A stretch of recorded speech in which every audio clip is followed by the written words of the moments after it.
teman-teman, nama aku Zahra Widiani, bisa dipanggil Zahra.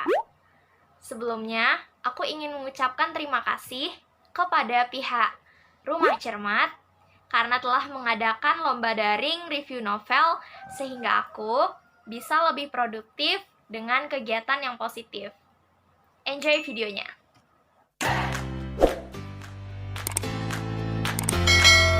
Pada video ini, aku sangat tertarik untuk mereview salah satu novel fiksi yang sudah aku baca. Novel ini dicetak ulang pada 2018 oleh Diva Press. Ini dia penulis bukunya. Ada yang tahu dia siapa? Yap, sang pendekar pena yaitu Mahbub Junaidi dengan novelnya yang berjudul Angin Musim. For your information, novel Angin Musim ini merupakan karya ketiga beliau sebelum novel romannya Dari Hari ke Hari. Sebelum aku masuk ke dalam bukunya, sebenarnya siapa sih Mahbub Junaidi itu? Di kalangan jurnalis Indonesia, nama Mahbub Junaidi sudah tidak asing lagi. Beliau merupakan seorang jurnalis, sastrawan, kolumnis, dan juga agamawan kelahiran Tanah Abang, Jakarta. Sosok pemimpin pertama PMII ini ternyata merupakan pengagum dari pengarang Rusia, yaitu Anthony Chekhov dan Nikolai Gogol,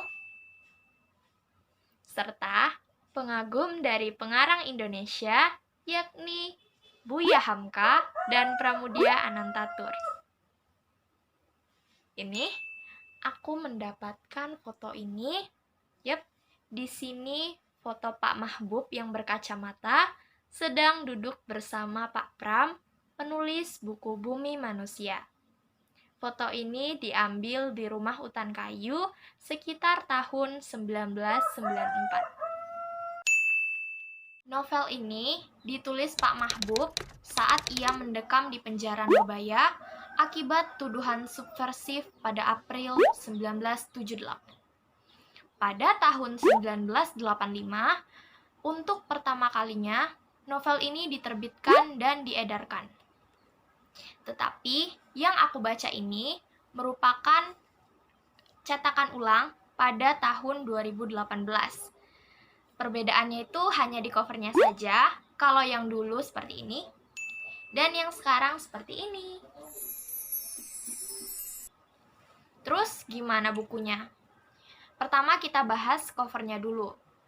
Kita bisa lihat di sini, covernya kucing yang terkurung di jeruji besi. Aku menganalogikan kalau kucing ini tuh perempuan. Kenapa? Karena kalau kita lihat lebih jelas, kucing ini tuh punya bulu mata yang lebih lentik. Dan jeruji besi ini itu ilustrasi dari sebuah penjara. Nah, itu untuk cover. Lanjut ke isi cerita. Buku ini bercerita tentang kehidupan seekor kucing yang mengalami perubahan nasib. Dulunya kucing pasar, tiba-tiba jadi penghuni sel tahanan dengan satu alasan. Satu alasan itu membawanya ke kehidupan baru dan hal-hal baru pula. Kehidupan penjara yang monoton, aksi mahasiswa, konflik internal antar keluarga tahanan, kucing ini tuh galau sama dinamika yang terjadi di penjara. Kayak, kenapa banyak orang yang dipenjara tanpa alasan yang jelas? Kenapa orang-orang di sini tidak boleh membaca koran? Yang padahal dulunya kan si kucing ini hewan pasar. Koran itu termasuk suatu yang lumrah di kalangan orang-orang. By the way, kucing betina ini usianya 19 bulanan gitu. Terus dia dihadapkan sama kisah cintanya dengan kucing lain yang ada di sana. Kira-kira apa ya yang akan dilakukan si kucing dalam menjalani kehidupan barunya? Apa orang-orang yang dipenjara benar-benar jahat? Nah, karakter yang dipakai di cerita ini tuh beragam banget. Ada dari berbagai kalangan. Ada Pak Ahmad yang dulunya masinis, Pak Max si wartawan, Pak Petruk si penyair, Pak Suryo Diharjo mantan brigadir jenderal, beberapa mahasiswa, hewan juga ada, sebutannya pun unik-unik, dari si pincang, si kurus, si kropos.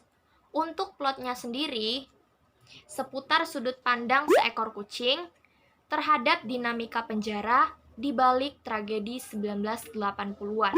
Nah, di sini tuh lebih luas lagi, lebih besar lagi. Selain konflik itu, ternyata di cerita ini kita masih berkutat dengan kenapa dia, si kucing, ada di penjara. Dalam penulisannya, banyak unsur-unsur humor yang terkadang nyelekit juga pas dibaca. Alurnya seperti kebanyakan novel, yaitu maju mundur. Di sini kita diajak ke masa lalu melalui penuturan tokoh utamanya. Oke, kita masuk ke poin-poin bagusnya. Pertama, konfliknya. Aku suka banget sama konflik cerita di buku ini karena saat kita membaca itu semakin kita maju ke halaman berikutnya, itu konfliknya semakin seru.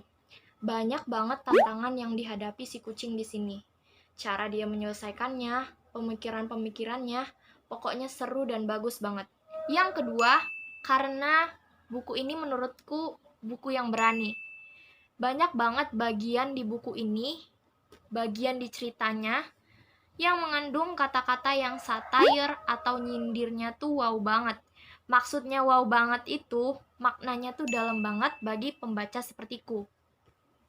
Contohnya, atau salah satunya, kutipan percakapan pada halaman 207. Aku bacakan. Kami tidak dibayar. Kami bukan orang parlemen. Kami cuma bilang negeri ini korengan. Perlu dioles salep. Kami cuma bilang orang yang makan di tong sampah supaya memperoleh sepiring nasi sebagaimana layaknya seorang manusia. Kami cuma bilang supaya negeri ini menjadi negeri lelaki segar bugar, bukan jompo dan menadah tangan kepada setiap orang lewat sambil merintih-rintih. Kami jadi ikut malu, bukan? Apa saudara yang menggenggam senjata tidak ikut malu? Jadi, ini tuh percakapan antara pengawal dengan salah satu mahasiswa. Yang ketiga adalah karakter sih. Kalau menurutku, banyaknya karakter di sini membuat cerita tuh lebih berwarna. Semua karakter yang ada di cerita itu punya kriteria, karakteristik masing-masing yang kuat banget. Yang menurutku karakter yang ter-MVP itu Pak Ahmad sih. Karena tokoh ini tuh memberikan aura yang positif gitu loh di setiap cerita. Dan kebijaksanaannya itu ada banyak banget di cerita-cerita ini. Yang keempat, romansanya. Meskipun buku ini berbau politik, tetapi banyak juga kisah-kisah cinta yang dialami kucing layaknya seperti manusia.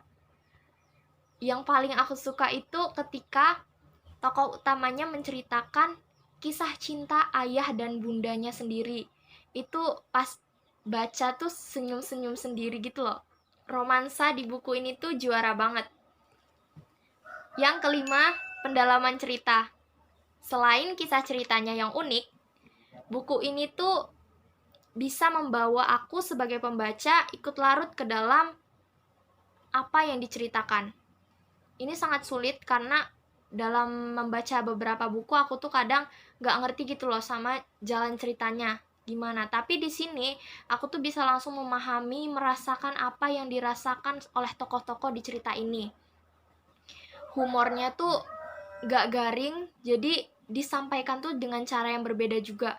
Itu yang membuat kesan juga sih, kesan tersendiri bagi aku sebagai pembaca. Ya, yang terakhir, selain emosi di ceritanya itu dapat banget, aku suka banget sama endingnya karena nggak bisa ditebak alias twist ending.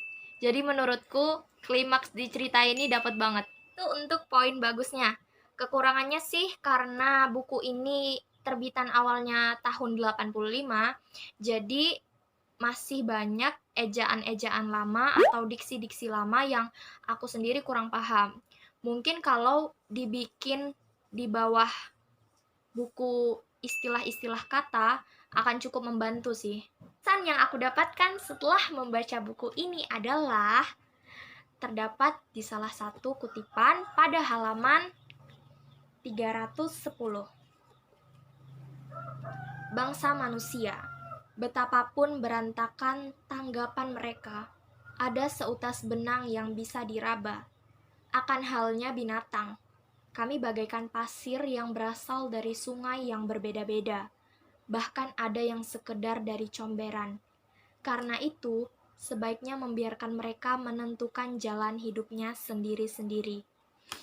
Yang maksudnya adalah, setiap makhluk itu pasti memiliki masalahnya masing-masing.